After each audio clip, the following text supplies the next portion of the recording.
আল্লাহর কাছে সবচেয়ে পছন্দনীয় কাজ, সবচেয়ে আল্লাহর ভালোবাসার কাজ বান্দার, সেই কাজ, যেই ভালো কাজ, যেই ইবাদত, যে আমল বান্দা নিয়মিত করে, পরিমাণে সেটা অল্প হলেও হোক, পরিমাণে অল্প কিন্তু করে নিয়মিত, আল্লাহর কাছে আমলটা বেশি প্রিয় সেই আমলের তুলনায় যে আমল একসাথে অনেক করা হয় কিন্তু পরে আর করার কোনো খবর নেই।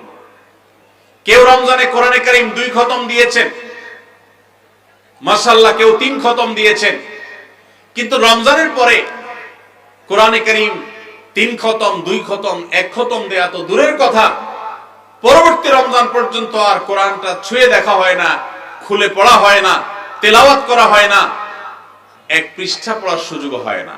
তাহলে এই 3 খতম 2 খতমের চাইতে রমজানে কেউ যদি 1 খতম কোরআন দেন অথবা তার চেয়ে কমও কোরআন তেলাওয়াত করেন, কিন্তু রমজানের পরে সেই কোরআন দিনে হয়তো 2-5 পারা পড়তে পারেন না, কিন্তু 1 পৃষ্ঠা হইলেও পড়েন, 2 পৃষ্ঠা হইলেও পড়েন, তার দৈনন্দিন রুটিনের মধ্যে কোরআন তেলাওয়াত থাকেই থাকে। আল্লাহর কাছে ওই 3 খতম দেওয়া কোরআন তেলাওয়াতকারীর চাইতে মাত্র 10 পারা কোরআন তেলাওয়াত করেছেন যিনি রমজানে, কিন্তু রমজানের পরেও সেটাকে ধরে রেখেছেন, পরিমাণে অল্প হলেও আল্লাহর কাছে এই দ্বিতীয় ব্যক্তি অনেক বেশি শ্রেয় এবং প্রিয়। প্রিয় ভাইরা আমার, রমজানে আপনি অনেক দান দক্ষিণা করলেন, রমজানের পরে আর খবর নাই, আল্লাহর কাছে এটার চাইতে বেশি প্রিয় রমজানে তৌফিক অনুযায়ী দান সাদেকা করেছেন, রমজানের পরেও আপনি দান সাদেকা অল্প অল্প হলেও ধরে রাখার চেষ্টা করেছেন। আল্লাহ আমাদের সবাইকে রমজানে যে সমস্ত নেক আমলগুলো আমরা করতে পেরেছি, রমজান শেষ হওয়ার সাথে সাথে সেগুলো বন্ধ না করে বরং সেই আমলের ধারাবাহিকতাকে আল্লাহ আমাদেরকে ধরে রাখার তৌফিক দান করুন। ভাইরা আমার, আমরা কি রমজান মাসকে পুজো করেছি নাকি আল্লাহর ইবাদত করেছি? ইবাদত কি আল্লাহকে করেছেন না রমজান মাসকে করেছেন? আল্লাহকে করেছেন। যদি রমজান মাসকে কেউ ইবাদত করে, রমজান মাসকে যদি কেউ পুজো করে, তাহলে তার এখন আর ইবাদত করার দরকার নাই, কারণ রমজান শেষ হয়ে গেছে।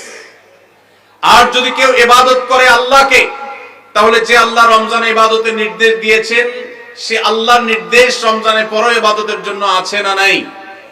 আল্লাহ বলেছেন ওয়াবুদ রাব্বাকা হাত্তা ইয়াতিয়াকাল ইয়াকিন, তোমার রবের ইবাদত শুধু রমজানে নয়, রমজান ইবাদতের মৌসুম হিসেবে ইবাদত বেশি হতে পারে, কিন্তু রমজানের ইবাদতের ধারা মৃত্যু আসার আগ পর্যন্ত তোমাকে ধরে রাখতে হবে, তবেই আল্লাহর কাছে সাকসেস হওয়া যাবে, তবে আল্লাহর কাছে সফল হওয়া যাবে, সার্থক হওয়া যাবে। আমাদের এই জীবন সাধনা, আমাদের তাকওয়ার সাধনা, আমাদের সিয়াম সাধনা, আমাদের রমজানের ইবাদত বন্দেগী আল্লাহর কাছে কবুল হবে। আল্লাহ আমাদের সবাইকে রমজানের আমলগুলোকে রমজানের পরেও পরিমাণে অল্প অল্প হলেও ধরে রাখার তৌফিক দান করুন। সবাই চেষ্টা করব তো ইনশাআল্লাহ। রমজান মাস আমাদের থেকে বিদায় নিয়ে গেছে। রমজান মাস বিদায়ের সাথে সাথে আমাদের সমাজের বহু মানুষ আছে যাদের ইবাদত বন্দেগীও বিদায় হয়ে গেছে। আমরা অনেকে রমজান মাস শেষ হওয়ার পর মাথার টুপিটা খুলে ভাঁজ করে এমন ভাবে রেখে দিয়েছি যেন আবার আগামী বছর রমজান আসলে সেই টুপি খুলে আমরা মাথায় দেব। আমাদের কি শুধু ইবাদত বন্দেগী রমজানেই করা দরকার, না রমজানের পরেও করতে হবে? কতদিন পর্যন্ত আমাদের ইবাদত বন্দেগী নেক আমল চলা উচিত, এ সম্পর্কে কোরআনে কারীমে আল্লাহ রাব্বুল আলামিন বলেন ওয়াবুদ রাব্বাকা হাত্তা ইয়াতিয়াকাল ইয়াকিন, তুমি তোমার রবের ইবাদত করতে থাকো। কতদিন? ঈদুল ফিতরের চাঁদ দেখার আগ পর্যন্ত। কি বলেন? ঈদুল ফিতরের চাঁদ ওঠার আগ পর্যন্ত ইবাদত করো, এরকম কিছু?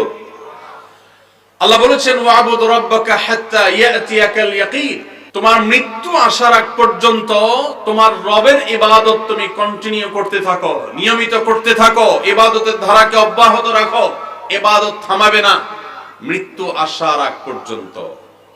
ইবাদত কতদিন চলবে? মৃত্যু আসার আগ পর্যন্ত। আমরা যারা রমজানের মৌসুমী মুসল্লি হয়েছি, রমজানের পরে আর মসজিদের দিকে আমাদেরকে আসতে দেখা যায় না। আমরা যারা রমজানে দান সাদেকা করেছি, রমজানের পরে আর আমাদের দান সাদেকা করতে দেখা যায় না। আমরা যারা রমজানে কোরআন তেলাওয়াত করেছি, তারাবির নামাজে কোরআন শ্রবণ করেছি, শুনেছি, রমজান চলে যাওয়ার পরে কোরআন আর ছুঁয়ে দেখা, স্পর্শ করার তৌফিক সুযোগ আমাদের যাদের হয় না, প্রিয় ভাইরা আমার, আমাদের জন্য অত্যন্ত ভয়াবহ একটা বার্তা আছে। সে বার্তা কি? আল্লাহ রাব্বুল আলামিন কোরআনে হাকিমে ইরশাদ করেছেন তিনি কার আমল ইবাদত কবুল করেন। আমরা যারা রমজানে প্রত্যেকে যার যার সাধ্য অনুযায়ী কম বেশি ভালো কাজ করার চেষ্টা করেছি, রমজানে রোজা রেখেছি, তারাবির নামাজ পড়েছি, কোরআন তেলাওয়াত করেছি, কোরআন তেলাওয়াত শুনেছি, দান সাদাকা করেছি, তাসবিহ তাহলিল করেছি, দোয়া করেছি, রোনাজারি করার চেষ্টা করেছি, যতটুকু তৌফিক হয়েছে ভালো কাজ করার চেষ্টা করেছি। রমজান মাসে যে সমস্ত ভালো কাজ, যে সমস্ত নেকামল আমরা করেছি, এর কোনটা আল্লাহর কাছে কবুল হয়েছে আর কোনটা হয়নি এটা বোঝার বা এটা নিশ্চিতভাবে জানার কোনো উপায় বা সিস্টেম কি আছে? নাই। কিন্তু কোরআনে কারীমের একটি আয়াত থেকে আমরা ধারণা নিতে পারি কাদের আমল ইবাদত আল্লাহর কাছে কবুল হয়েছে। আল্লাহ রাব্বুল আলামিন ইরশাদ করেছেন, ইন্নামা ইয়াতাকাব্বালুল্লাহু মিনাল মুত্তাকিন। আল্লাহ রাব্বুল আলামিন মুত্তাকিদের, আল্লাহ ভীরুদের, যাদের মধ্যে আল্লাহ ভীরুতা অর্জন হয়েছে, যাদের মধ্যে আল্লাহর ভয়ের চেতনা জাগ্রত হয়েছে, সেই চেতনা থেকে যারা আল্লাহর আদেশ নিষেধ অনুযায়ী নিজেকে পরিচালিত করে, তাকওয়া চর্চা করে, মুত্তাকিদের কাতারে যারা নিজেদেরকে শামিল করতে পারে, আল্লাহ রাব্বুল আলামিন বলেছেন আল্লাহ তাআলা তাদেরটাই কবুল করেন।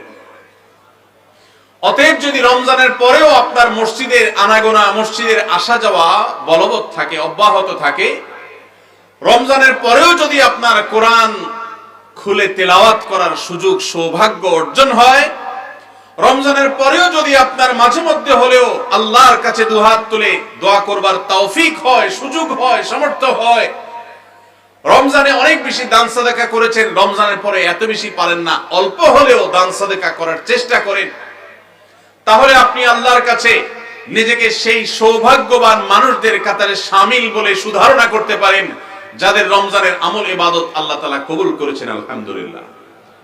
প্রিয় ভাইরা, আমাদের আমল ইবাদত কবুল হয়েছে কিনা এটা বোঝার সবচেয়ে বড় মাধ্যম হলো এটি, রমজানের পরেও যদি আমি রমজানের আমল ইবাদতের ধারাকে ধরে রাখতে পারি, অব্যাহত রাখতে পারি, সে আমলগুলো পরিমাণে, ভলিউমে সেরকম করতে না পারলেও অল্প অল্প করে হলেও যদি রমজানের পরে সেগুলোকে আমরা ধরে রাখতে পারি, এখনো মসজিদে যাওয়া আসা থাকে, কোরআনের সাথে সম্পর্ক থাকে, অন্যান্য নেকামলগুলো যদি অল্প অল্প করেও করতে পারি, তাহলে এর মানে হলো এটা আলামত আল্লাহ তাআলা আমার রমজানের ইবাদত কবুল করেছেন, আমাকে মুত্তাকিদের কাতারে শামিল করেছেন। রমজানের পরে এখন গুনাহ করতে গিয়ে বুকটা কাঁপে। আল্লাহ দেখেন যে আল্লাহর ভয়ে রমজানে হারাম থেকে বেঁচে থাকার চেষ্টা করেছি, সে আল্লাহর ভয় এখনো বেঁচে থাকার চেষ্টা করি, হয়তো ততটা পারি না কিন্তু চেষ্টাটা করি, এটুকু যদি করতে পারি তাহলে এটা একটা আলামত, এটা একটা ইন্ডিকেটর যে আল্লাহ তাআলা আমাদের রমজানের আমল ইবাদত কবুল করেছেন। আল্লাহ আমাদের সবাইকে সেরকম সৌভাগ্য